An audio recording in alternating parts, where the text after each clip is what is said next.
Do you recall Sam Goody, Woolworths, Linens and Things, and Circuit City? Each of those retailers once held a dominant position in the different segments of the retail industry. However, time and competition eventually overpowered those once fantastic shopping locations. Hello and welcome to our channel. Today we will be talking about how humans impact the crash of the economy. What happened previously might occur to other shops in the future, and it probably will. The retailing sector is by its very nature a cutthroat race for a finite amount of customer spending. Although many businesses believe they have something special to offer customers, the truth is that not enough of them actually do. In fact, some businesses end up missing the boat so miserably or losing touch with customers for so long that they have no choice but to shut down in the future. A common misconception about the United States is that it was founded on the labor of working-class people. Truth be told, though, the middle class is stagnant, if not completely gone. In 203 of the 229 significant U.S. metropolitan areas, it's studied between 2000 and 2014, according to an analysis published by Pew Research Center earlier this year, there has been a reduction in middle-class households. In other words, families are either moving up the socioeconomic ladder into higher-paying, more specialized employment, or they are slipping into lower-income categories. This has essentially been a national trend for at least the last 3 decades. Number 1. Stagnant wage growth.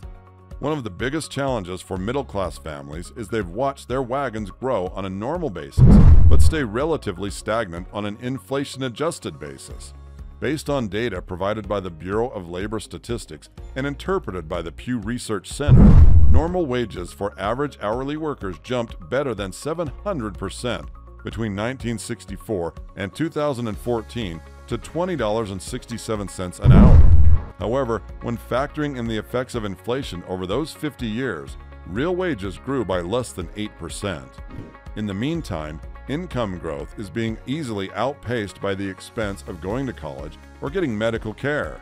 The Consumer Price Index, a gauge of inflation that pay growth is frequently correlated with, was exceeded by medical care inflation in all but 1 year between 2005 and 2015, even more quickly with a nominal increase of 1,120%.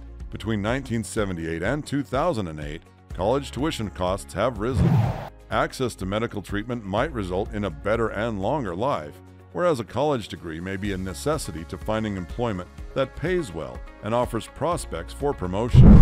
Their accelerated rates of inflation relative to wage growth provide challenges for both access to higher education and medical care. Number 2.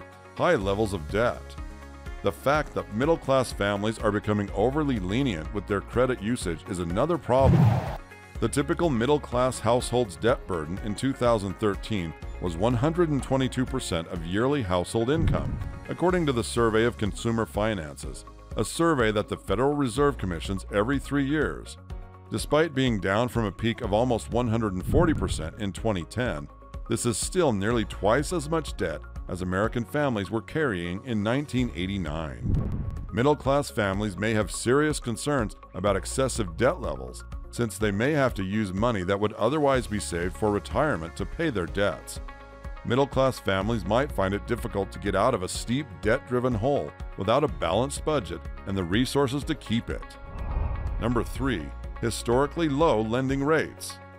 The Federal Reserve's interest rate strategy has been fantastic for businesses that have used access to affordable money to grow their operations, hire, and even acquire, as well as existing and new homeowners wanting to take advantage of low rates. The middle class is one group that hasn't especially valued the Fed's monetary policy since December 2008.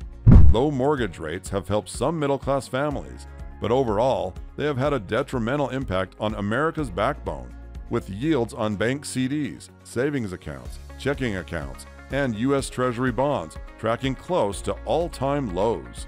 For years, middle-class consumers have relied on the guaranteed income provided by interest-bearing assets, but recently, nominal growth rates that have lagged behind inflation have let them down, resulting in real money losses and diminished purchasing power. Some middle-class families simply can't figure out how to earn positive real returns because the stock market crash during the Great Recession is still fresh in their memories. Number 4. Poor saving habits. The incapacity of persons in the middle class to save a sufficient portion of their annual income is another instance of self-sabotage on their part. The St. Louis Federal Reserve reports that as of July, the personal savings rate in the United States was a pitiful 5.7%. The U.S. savings rate is now only half of what it was 50 years ago. However, this number includes all employees. According to a working paper by Emmanuel Shaez and Gabriel Zuckman titled Wealth Inequality in the United States Since 1913, Evidence from Capitalized Income Tax Data, the bottom 90% of Americans, in terms of income, have typically saved just 4% of their yearly income. It might be that middle-class Americans are unable to save because of their large debt loads, or it might just be that their homes lack a functioning budget. In either case, the middle class doesn't pass the test when it comes to conserving money. Number 5. Growing income inequality. The fact that the gap between the elite and middle classes in America is growing furthers the aforementioned claim. The middle class in the United States has the highest total wealth of the 21 nations that the 2015 Credit Suisse Global Wealth Report analyzed separately, but it came in dead last in terms of the total proportion of wealth possessed, with 19.6%. Why is this a concern? As was already said, a lesser income can make it challenging to pay for the necessities for moving up the socio-economic ladder, including a college degree, because their income is not a barrier to accessing medical treatment as it can be for everyone else. People with higher incomes also tend to live longer. Number 6. Lingering Great Recession woes. The Great Recession's residual impacts are another likely explanation for why the middle class is in a rut. Between 1890 and 1997, the difference between home prices and inflation was traditionally relatively small. Between 1997 and 2007, however, home prices soared before plummeting again. In many cases, the equity in their principal property served as the main source of net wealth for middle-class families. Since property values are still much below their 2007 peak, middle-class families' net worth has decreased. The median income of middle-class households fell by 4% between 2000 and 2014.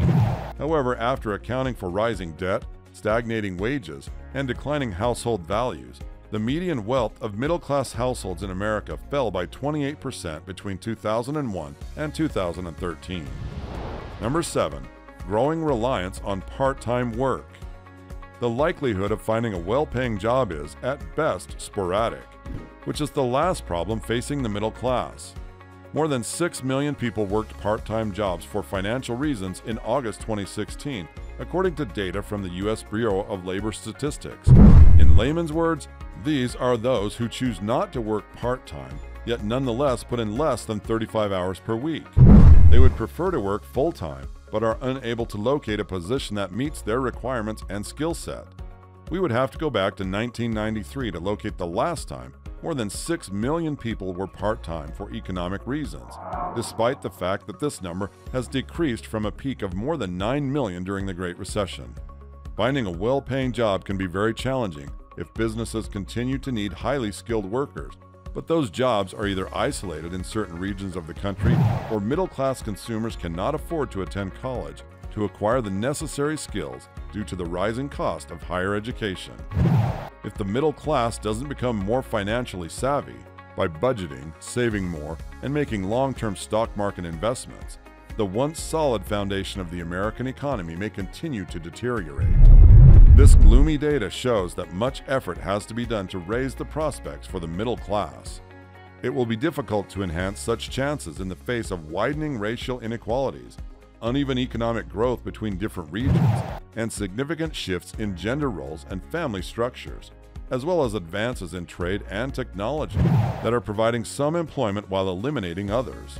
We urge you to participate in the Future of the Middle Class initiative as we explore these issues in further detail in an effort to find the most effective methods to strengthen the middle class. With this, we conclude our video. We appreciate you helping us keep it going by watching. The best way to support our channel is to watch another episode. Thank you for tuning in. To ensure that you never miss an episode, please subscribe to the channel.